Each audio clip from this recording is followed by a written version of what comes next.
this woman I'd seen so often was sitting on the steps, and she called me over, and she told me her story about how her son had been murdered, and she'd come to the court a lot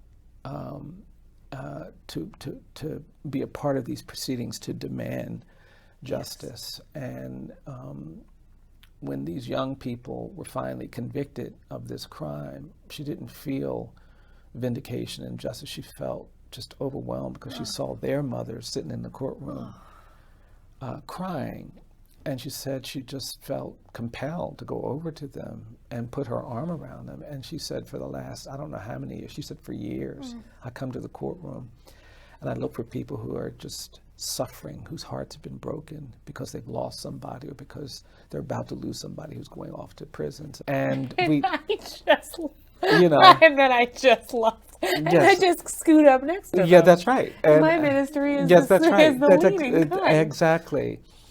And then she said to me, she says, I know what you are. It's always ominous. Yeah.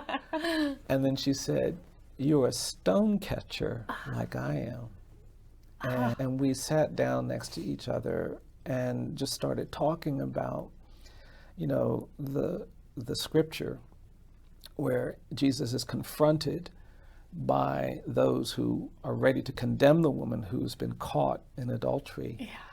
And they want to trick him, and they say, you know, tell us what to do. The scriptures tell us we should cast stones and kill this woman.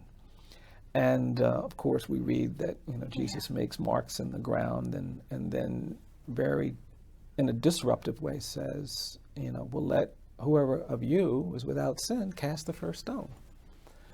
And they're challenged by that, convicted by that, and they all walk away. And he just says to the woman, go and sin no more. And what's powerful for me about that story is that it required a certain amount of consciousness for those who condemn to recognize that they were not without sin and put down their stones.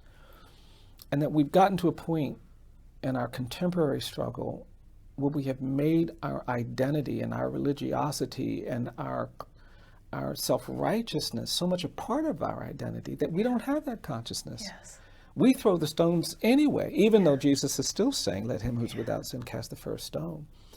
And I just think that that means that some of us can't just shake our heads and be outraged by that. Some of us actually have to position ourselves in front of the condemned, in front of those who'd be the objects of this, and we have to catch those stones.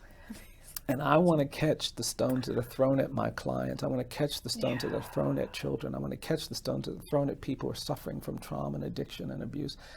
And I want to catch them because I don't want them to be battered and beaten and destroyed by this unjust anger and violence. But I also want to catch them to give those who cast the stones an opportunity for one more chance to hear what we are supposed to hear, to be called to what we're supposed to be called to, which is not condemnation and judgment, but to justice and mercy. Yes.